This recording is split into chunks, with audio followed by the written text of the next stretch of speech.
Welcome to the Happier and Healthier podcast. I'm your host, Maria Marlowe, and this is a place where we don't rely on good luck or good genes for our health and happiness, but rather we create it with our thoughts and our actions each and every single day. Each week, I'll bring you a thought or a guest that will help you live your happiest and healthiest life. Are you ready? Welcome back to the Happier and Healthier podcast. I am so excited for you guys to tune into this episode today. It was just amazing. Today, I got the chance to sit down with Dr. Eva Selhub and talk about building resilience, which is something we can all use more of. Dr. Selhub is a board-certified physician, scientist, and executive leadership and performance coach. She served as an instructor of medicine at Harvard Medical School and as a clinical associate of the world-renowned Benson Henry Institute for Mind-Body Medicine at the Massachusetts General Hospital for close to 20 years. And 6 of those years, she served as medical director. Today, she's here to talk about her book, Resilience for Dummies, which is all about building resilience, bouncing back from adversity. And especially after this doozy of a year and a half, I think this is long overdue. Personally, I've been actively working on building resilience for the past few years, and for me, it's really been life-changing. I think it's one of the most impactful and beneficial things that we can do because pandemic or no pandemic, we will always face adversity in life. There will always be downs. There will always be challenges. And it's not our circumstances that shape our life as much as it is our reaction to those circumstances. So today, Dr. Selhub is really going to help us react in a more positive manner, in a manner where a challenge doesn't become something that breaks us. It becomes something that makes us stronger. This episode is brought to you by Biosil, a beauty collagen clinically proven to reduce fine lines and wrinkles and strengthen brittle hair and nails. Unlike most collagen supplements you see on the market, Biosil is not animal-derived collagen. It's a vegan supplement containing the patented CHOSA complex. This naturally derived complex has been clinically proven to generate and protect your body's own collagen. This 2-in-1 effect helps ensure plump-looking skin all year long. I learned about Biosil 4 years ago from a friend who had glowing skin, gorgeous long shiny hair, and long and strong nails. I asked her secret, she said Biosil, and I've been hooked ever since. Get 20% off your first bottle on biosilusa.com with the promo code MARIA20 and get ready to glow from the inside out. So Dr. Selhub, thank you for being here. Thank you for having me. You have a lot of titles, you have a lot of accomplishments, and you have an upcoming book on resilience. So let's kind of start at the beginning. How did you get here? How did you get to be this expert on resilience? Well, as most people get to be experts in resilience, I think it's because they've weathered some storms and they've learned a few things. And then on top of that, I did a little bit of studying and some work, right? But from a professional perspective, I started out as an internist in medicine, and it actually started before then. So when I was a resident in medicine, I was trained at Boston City Hospital. So that, this is back in the 90s where it's, a rough place to work. It's a city hospital, drug users, whatever. And I was stuck with an HIV needle. This is 1996. When people were basically dying gruesome deaths from this horrible virus. And I was stuck really badly with this needle. And at that point, up until that point, this is, June of 1996, I was planning on being a pulmonologist and working in intensive care units and, being this academic who saved lives. Like I had this sort of grandiose idea of who I was and what I was going to be. I was very clear about my future. And that just kind of put a stop to things. And I literally didn't know what was going to happen. I didn't know whether I was going to live. I didn't know whether or not I was going to be able to work again and pay off my school loans. I didn't. And the thing that actually devastated me the most was that I was, 28 years old and single, or whatever I was at that time, and that I was going to die unloved. And I just cried a lot. And I had to go on medication to prevent conversion. It was what's called a post-exposure prophylactic cocktail that had just been released by the NIH back then. As one of the first people to try it. And, it was 14 pills a day for 6 weeks. So I went from being a healthy 28-year-old to being a very sickly 28-year-old very quickly, taking these medications, not to mention that I was stressed out of my mind. I was crying all the time. And really the only thing that got me through anything were my friends and family and colleagues, what have you, that just sort of stuck by me.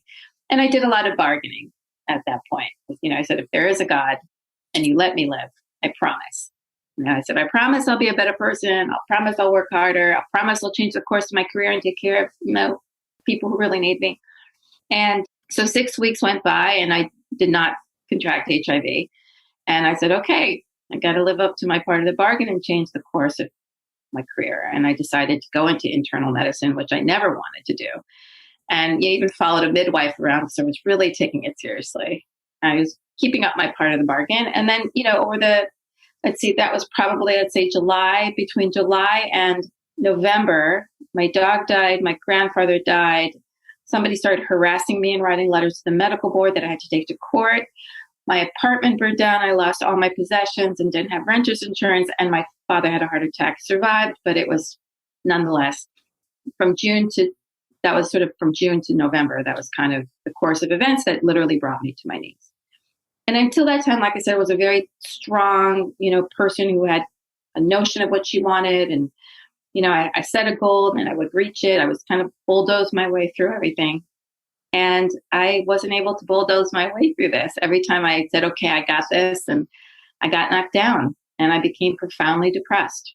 And I thought, I don't even have the energy to smile. I don't have the energy to think. I can't put two and two together. I don't even want to be here. And I wasn't suicidal, but I was at a point where I would have been quite happy if somebody else took my life. I just didn't have the energy to exist. And I was kind of walked around like a robot from, I'd say November through March for a good 5 or so months. I just was not really there until an evening that I went out to dinner with a friend and she said, we miss you. We want you back.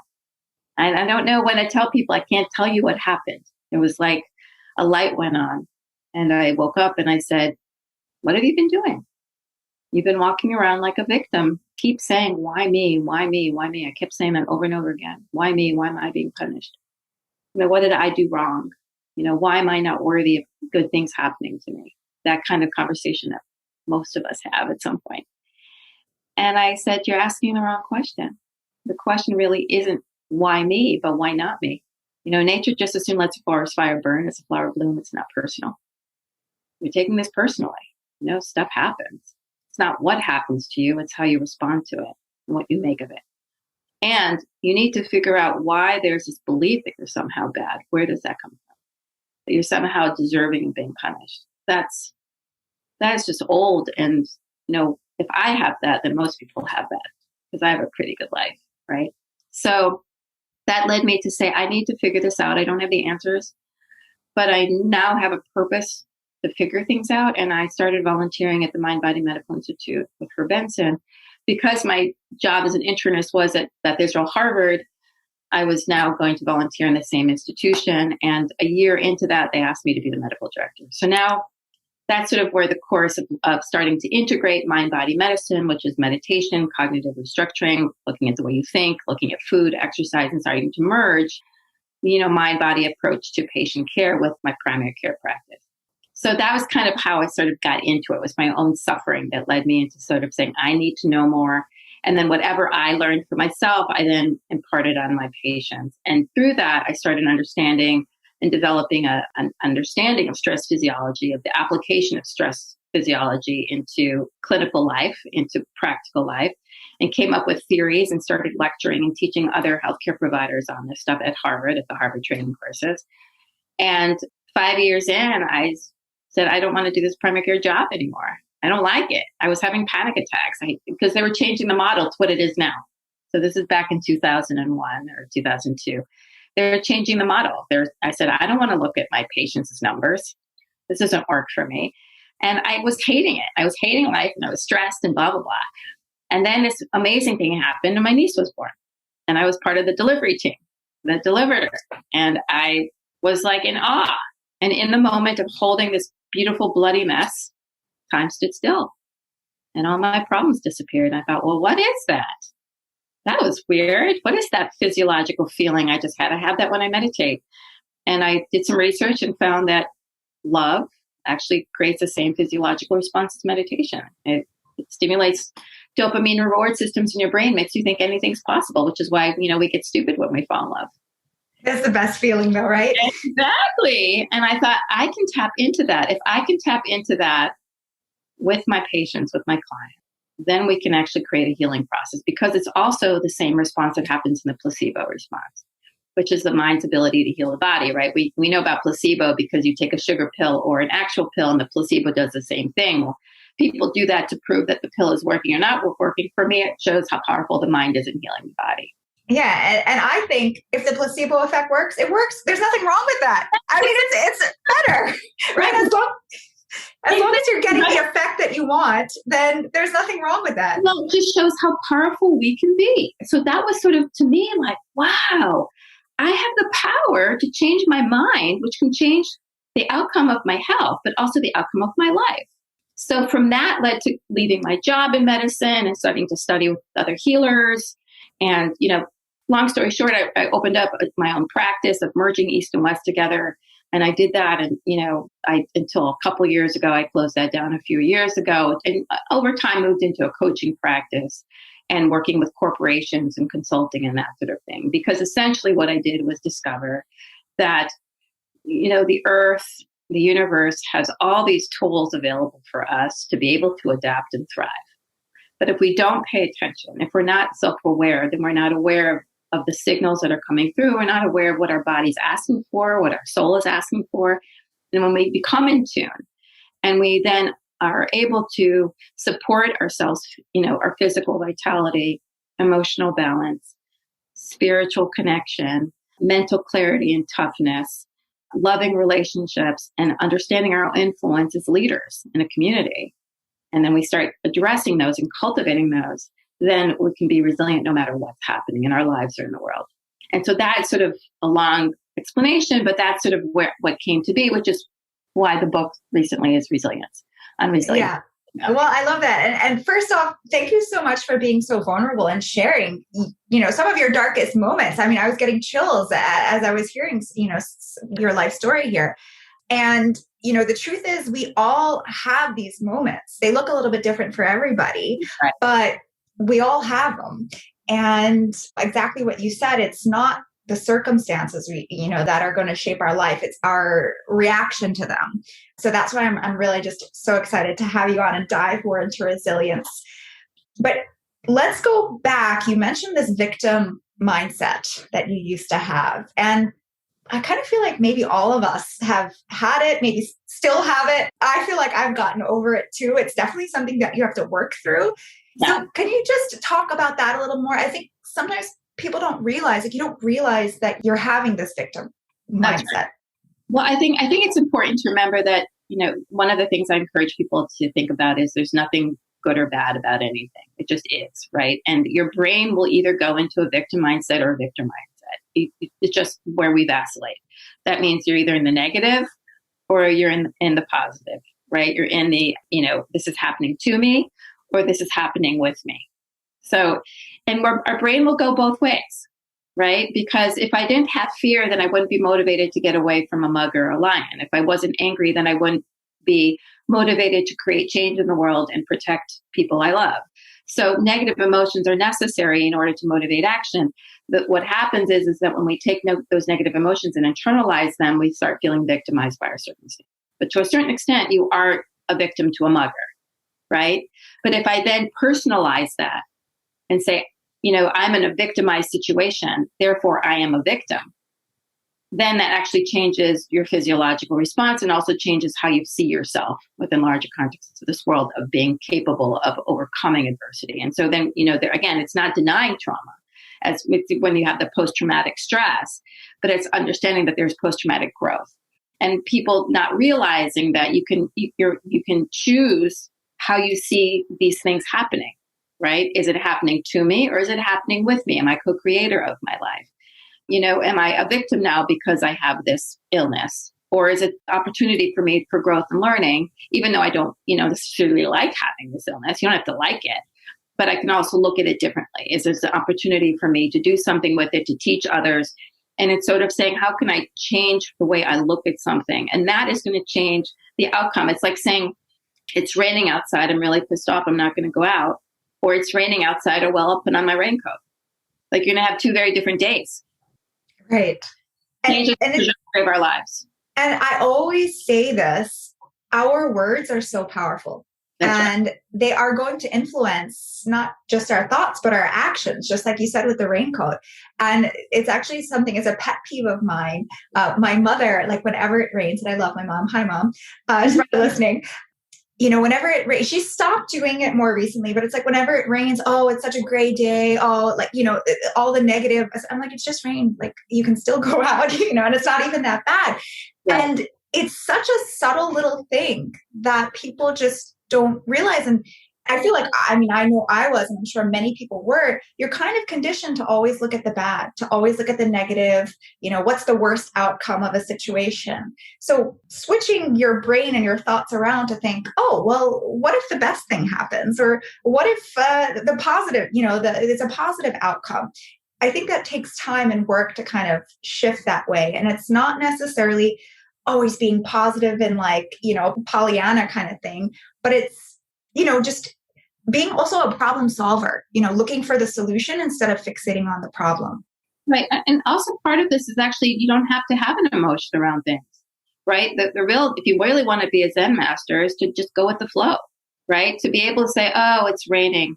Okay. I'm not happy that it's raining. Let me clear that unhappiness and find ways to feel better. Say, okay, it's raining. Given what is, what am I to do? Given what is, what can I do? So what we've just done is we've opened it up for possibility of what I can do, what I might do, as opposed to it sucks. So it's understanding that everything is energy. Everything is energy. Your beliefs, your thoughts, everything is energy, and that creates an energetic trajectory. So when you say, oh, it sucks when it's raining outside, you literally collapse into this fetal position. Your body collapses, your energy collapses, and you can't, you're like a horse with blinders. You can't see anything. When you clear that energy and you just say, okay, it's raining. So you're not happy or sad. And you say, given on what is, what can I do? Now you just created openness and saying, I have some possibility here. I don't have to like it. I'm just open to it. So, I always tell people, like, extreme happiness and extreme sadness, both of them are, you're assessing your value according to the outside world. Well, we want you to have your value within. And then the outside world just happens. And then you're navigating it. So your aura is always here. Your locus of control is always here, rather than waiting for the outside world to determine whether or not you can be happy. So I'm going to be happy. I'm going to choose to be happy or connect with happiness, whether it's raining or it's, the sun is out. Now, is it going to be easier for me to be happy when the sun is out? Absolutely. Will I have to do a little bit more work to connect with this sense of happiness when it's raining outside? Probably, but I have the option. So that's why it's not so cut and dry when people say, oh, be happy, change perspective. When we're conditioned to be in this way, which, many of us have been conditioned that it's, if you dare to be happy, something bad will happen. So it sets up the conditioning that we're actually not worthy of being happy. Right. So there's a lot of underlying beliefs that are limiting, that create limiting actions, limiting statements, limiting beliefs that prevent us from actually having that resilient mindset. So a lot of we can work with. That's actually a big one. This kind of fear around being happy, and I see this a lot, even in health coaching and friends and family, like people being scared. Like, for example, even say someone wants to lose weight. Well, they really want to do it. They say that they want to do it. They start changing their habits. They start losing the weight. And then they scare themselves half to death and say, who is this person? I'm not that person. I can't be that person. Right. So all of a sudden you said this is what you wanted, but then you're scared to actually achieve it. So, yeah, I don't know. Maybe let's unpack that a little bit. How do we even start to address that? Well, I think it's a really wonderful and beautiful question because it asks people to figure out who they are. And at the core of the work that I do is that, right? Is to know who the I am is. And who the I am is not the strong one or the thin one or the fat one or the healthy one or whatever. Those are just descriptors of how we express ourselves in this lifetime, in this world. Who I am is a divine being having a human experience. That's who I am. That human experience is sometimes going to be joyous and sometimes it's going to be sad and sometimes it's going to be filled with ease and sometimes it's going to be filled with hardship, but none of that determines my value. But the way we've been conditioned as human beings is thinking that our value lies outside of ourselves. You're a good girl, you're a good boy, you're successful because you've got money, you're successful because you're married with children, whatever it is that we've been told is success, is identity. And so our connection is, well, my identity is being this person who, eats this type of food with other people. And it's true though, that when you start eating differently, you lose friends because they want to eat a certain way. Unless they really love you, then they're willing to deal with you when you eat differently. But it's challenging, right? It's challenging. How am I going to be accepted by others? How am I going to navigate a world being a different person? And so by changing that and saying, again, the locus of control is within, that I'm going to stay in a state of happy, in a state of light, in a state of peace. And then my actions will stem from there rather than my actions stemming from, thinking my value comes externally. And so it's a tricky thing, but it's about creating self-awareness, being connected to your body, being connected to the contraction that happens when we feel a certain thing, and starting to change our sense of who we are, coming from an internal place rather than an external place. And then happiness comes along easily. Yeah, it's life-changing when you make that distinction and you make that change. That's right. Yeah. So let's talk a little bit more about the resilience. Reading through the information you sent on the book, what are some of the things that influence our resilience? I know you talk about genetics, education. Can you talk a little bit more about that? Well, sure. So their genetics play a role. Like some people are just born with that grit. Some people are just born with the mindset that they fall down, they get right back up. I even think about, my sister and I, right? We're only 15 months apart, but we're very different. And not to say that she's not resilient. And this is the other thing I just want to point out. Everybody's resilient. Every human being has an innate ability to be resilient. The fact that you're here and you're listening means you've been through stuff and you've gotten over it and you're here thriving and listening to this podcast, right? So everybody has the innate ability to be resilient. It's just that there's those folks that really rise above it even more, right? You've got whatever they're successful athletes or they've had severe traumas in their life and that they rise above it and they're just still able to have a growth mindset and that sort of positive mental attitude or optimism. And then there's, that's probably about maybe 30% of the population are just born with that ability. And then there's the rest of us, right? The people who might have been born that way, but then life kind of knocked them down. And it's what, Seligman calls learned helplessness. And, where you just had so many negative life events, or negative conditioning that we just start looking at our life as more victimized. And so we start developing helplessness versus that sense of resilience. And then there's probably a third of the population that's just born that way.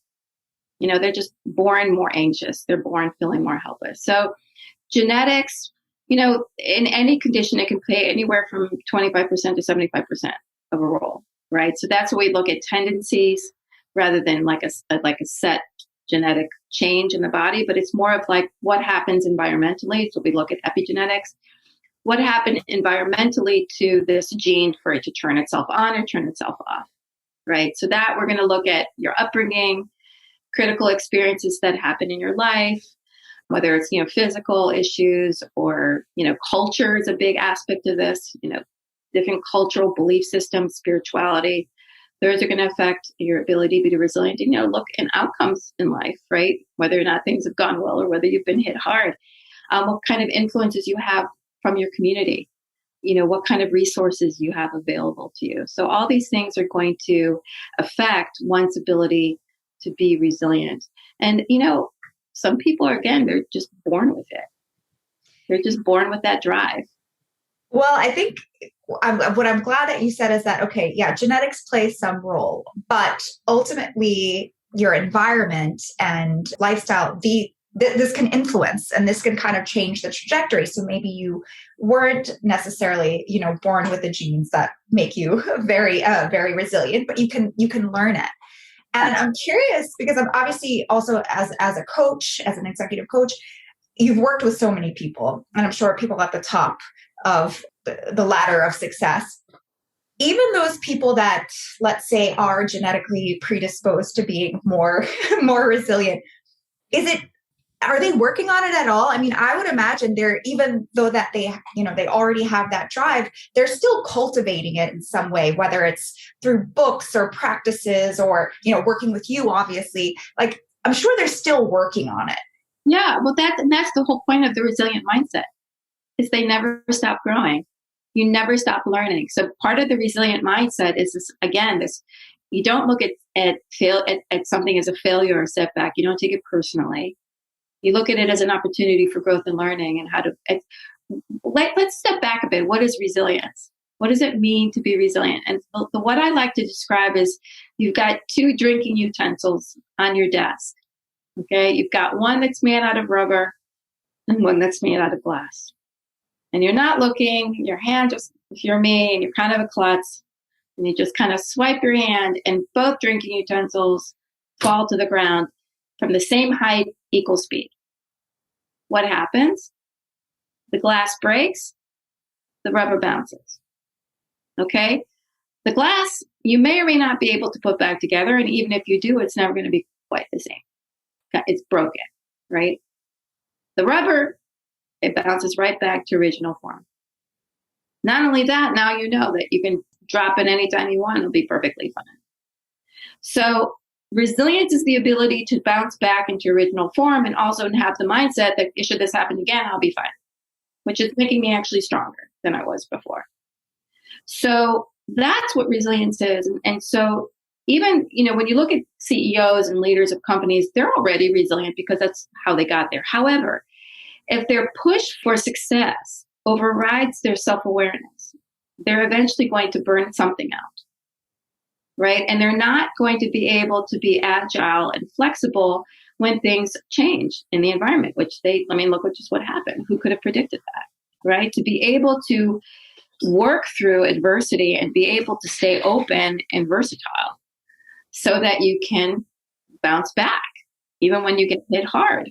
And so, every leader needs to learn that, because if they can be that way, then they can enable the entire company to be that way, and the executives and the employees or whoever. And so if they're not open to that, then, they're going to hit a rock in the road, and they'll either be able to bounce from it or not. First of all, that's a great analogy. I think that just explains it so perfectly, so easy to grasp. So what are some of the pillars of resilience? I know you talked, there's 6 of them. Right. So I think I mentioned them before, and they really make sense when you think about it, right? So, all the money in the world means nothing if you're dead or if you're sick, right? That's what I tell some of these executives. It's great, you're making tons of money, but so what if you're dead, right? So, and don't you want to be able to enjoy it? And, you're like, a sick leader is no leader. So one of the first pillars for me is physical vitality. So that's going to include, it's kind of what some of the executives I say, they have tons of energy. Okay, is it real energy or is it fake energy? And they say, well, what do you mean by fake energy? I said, well, the adrenaline that's shooting through your body is giving you a sense of energy, and probably the 5 cups of caffeine that you're drinking. But if you were to take away the caffeine and take away the adrenaline, which we're going to do right now when we meditate, you tell me whether or not you've got energy. And invariably people fall asleep or realize how tired they are because the adrenaline's gone.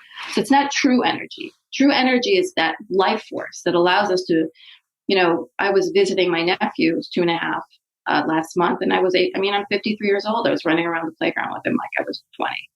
So because I've been cultivating my life force. So whether it's sleep or nutrition or, exercise or whatever it is, the fuel that supports our physical vitality so that we can thrive in this world. So that's one pillar, what we do for that.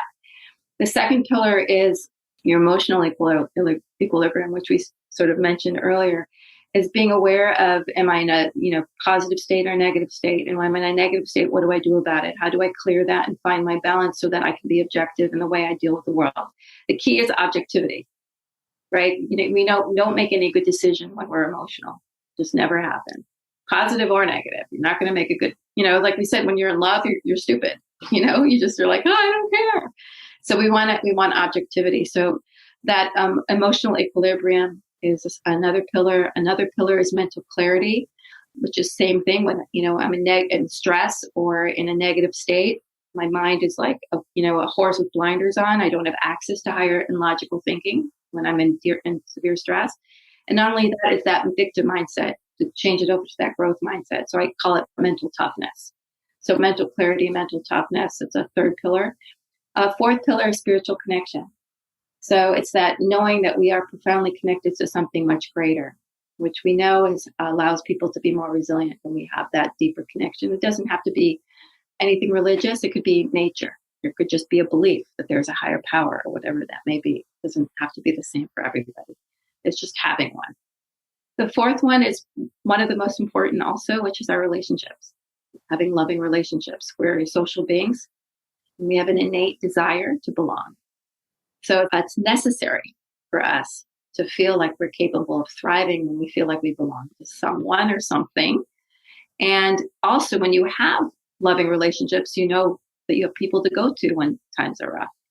So that sense of connection is also very important. And last pillar is that bringing those relationships together in that sense of a community and knowing what our place is within that community as leaders. So you don't have to be the CEO, but you are a leader nonetheless because you have influence. And you're either a boulder or you're a pebble, but either way you make waves. So it's understanding what our influence is on everything around us and our sense of community and leadership. So those are the 6 pillars. So I love that you touch on so many different areas and aspects of life. It kind of touches on a little bit of everything. And it's important to note that building resilience is a practice. It's a daily practice. It's not something you could read one book or do one course and do one exercise and you're done. You're resilient. It's a daily practice and it includes so many things, from your diet and exercise to your meditation practice and managing your stress. It's a little bit of everything. And I mean, it's ultimately a healthy lifestyle, a very healthy lifestyle. And that's what helps to build the resilience. So with spirituality, that's an interesting topic. I feel like I know like my generation or me personally growing up Catholic, when I was growing up, spirituality was going to church. But then as I got older, that completely stopped. And then spirituality became being in nature or just being connected to something larger than me, but that's not necessarily codified in some holy book. So yeah, I don't know, maybe like for you or for someone who's maybe feels lost in their spiritual path, any recommendations or thoughts that can maybe help them find some connection there? Yeah, I find that the path to spirituality comes through some type of meditation practice, and an easy one would just be mindfulness, right? So when we start getting outside of our heads, and outside of our to-do list, and outside of what's expected of us or what the world says, and you practice moment to moment awareness with appreciation, with breath, so whether you go in or whether you go out, right? Whether you go into transcendental meditation or prayer or you do a mindfulness walk through nature, it enables the brain to step outside the stress response, to enliven the parts of us that think, feel connected to something greater. But it allows us to also appreciate something greater. You can appreciate nature, appreciate that, Mother Earth is so incredible. So I think for me, the easiest way to connect it through spirituality is to take a mindful walk through nature. And, wherever you want to go. There's a wonderful practice started in Japan called Shinrin-yoku forest bathing. I And love forest bathing. It's something I talk about, post about all the time. yeah, it's just really wonderful. And, it's literally bathing your senses in the experience of walking in the forest, right? And not only will it help you feel good, but it will raise your energy levels and improve your immune system. So it has all these extreme benefits that actually last for 6 months, not just for that moment. But in that experience, when you don't have a destination, you're just kind of walking and noticing what you smell and noticing what you see and noticing what you feel and just being in absolute awe. And so the experience of awe, which is when I'm teaching, I have people think about something stressful, and then I have really quickly have them think about something awesome, like watching a child walk for the first time or looking at a beautiful sunset. That experience of awe is that feeling of expansiveness. Our heart is open, our mind is open, and we feel that incredible connection to something bigger. So the way for people to connect with it is through that personal experience of, whether it's meditation or looking at a sunset or whatever that is. But I find the mindful experience of being in nature is probably the best way to get people reconnected with spirituality. Yeah, I'm all for that. Yeah. And let's unpack the relationship a little bit more, because I know that obviously having a relationship is great and being in love. I remember I'm married now, but when I first met my husband, that first summer, it was literally like I was like walking on air. It was like such a fairy tale, But I know, like in my age group, like the early 30s, late 20s, if you're not in a relationship and you want to be in a relationship, that is a major source of stress. Mm-hmm. So, just talking with my girlfriends, about this, what is your advice there? Because there's also this pressure for women, I feel like, that your biological clock is ticking and, you need to go freeze your eggs or, so there's just so much stress on women to find the right relationship. So yeah, what would you say to anyone who wants to be in a relationship, but just is not found it yet? I think, first of all, I've coached a lot of people into marriage, into their marriages and babies or whatever it is now through the years, my 25 years of being in practice. So, it is a definite issue. And it, by the way, continues to be an issue up until your 60s and 70s, until you don't care anymore.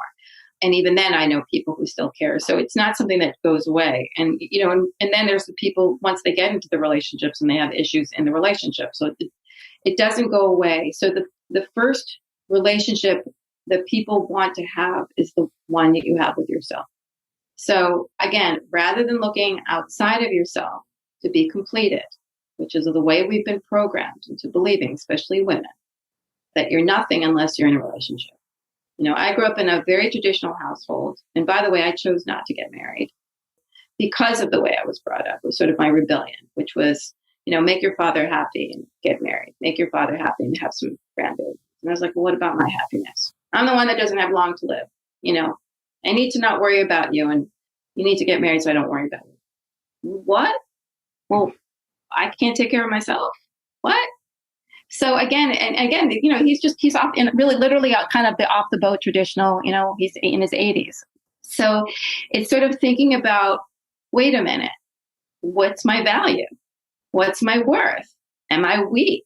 Am I nothing without a partner? So it's not about not having that partnership, but it's about knowing who I am and then being with somebody else who knows who they are and then coming together rather than, I think I always say one of the worst lines that people love is from that Jerry Maguire movie when, he says, you complete me.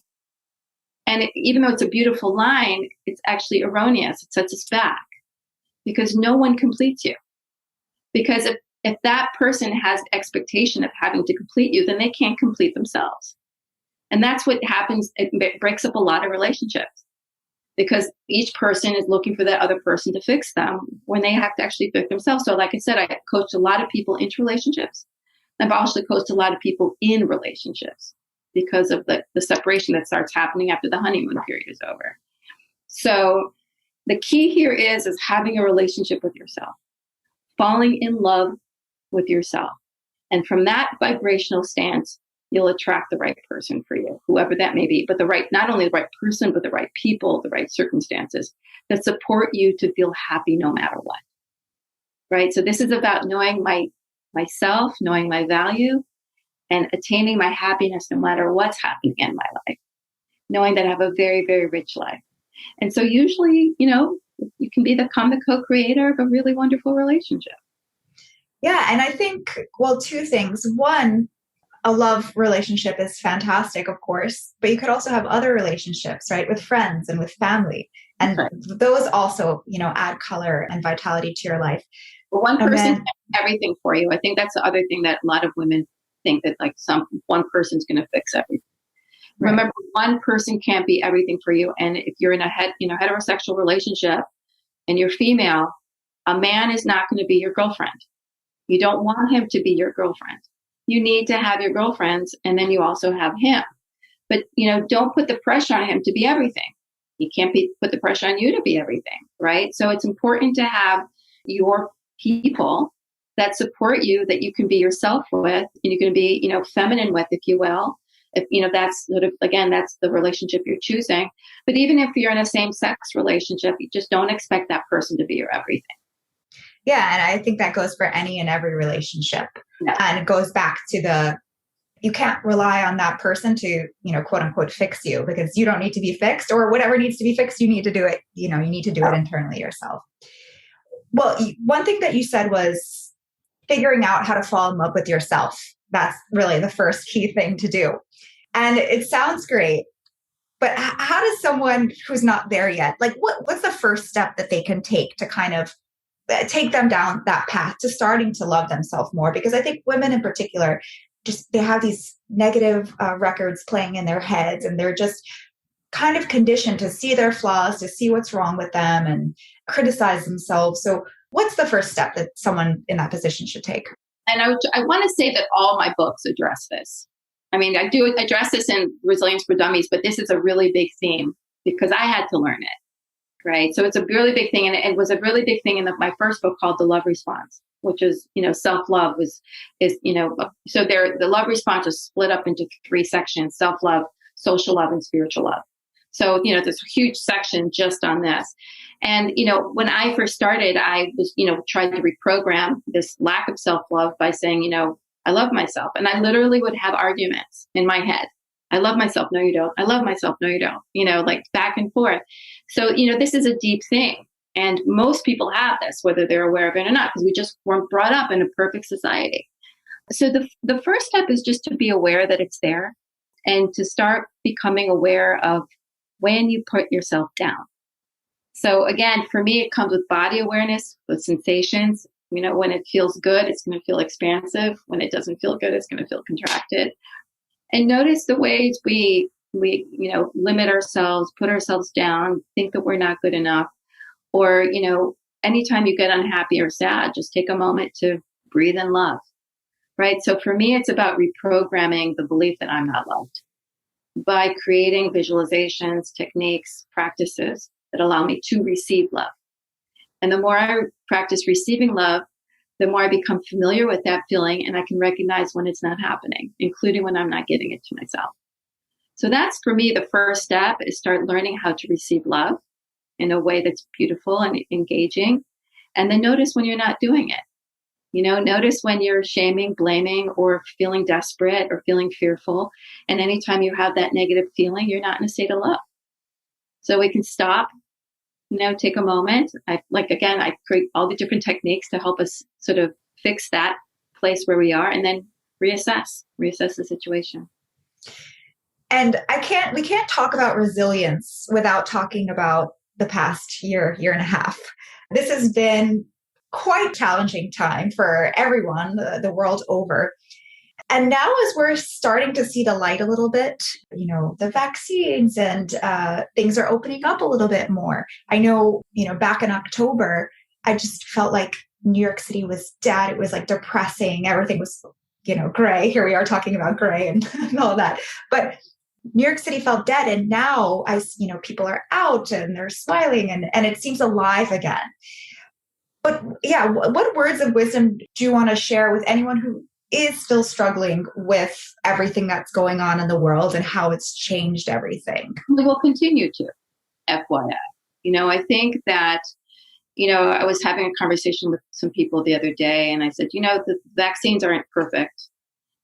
Like people, what happens oftentimes is people have this sense of, oh, everything's fine now. They get, sort of rear-ended.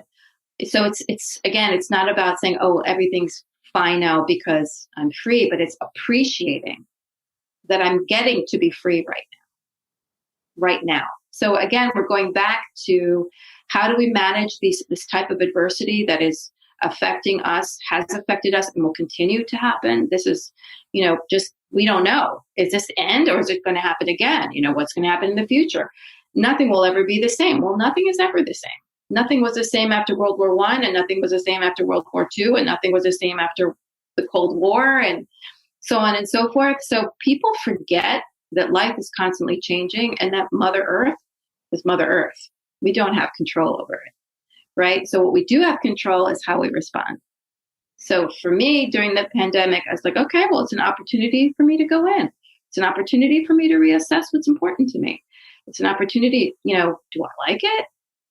No, but I'm going to make it something I can like, right? So is it ideal? No.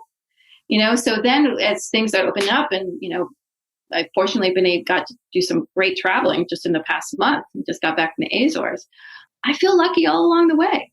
So I had a 27-hour flight that I had to, and normally I'd probably say a few years ago, I would have been annoyed and pissed off at all the, customs asking me I got pulled out of the line, like all this crazy stuff. And I just was like, I'm so lucky. I'm so lucky. I'm so lucky. And so it's the notion that I am lucky. Again, it's the victim mindset.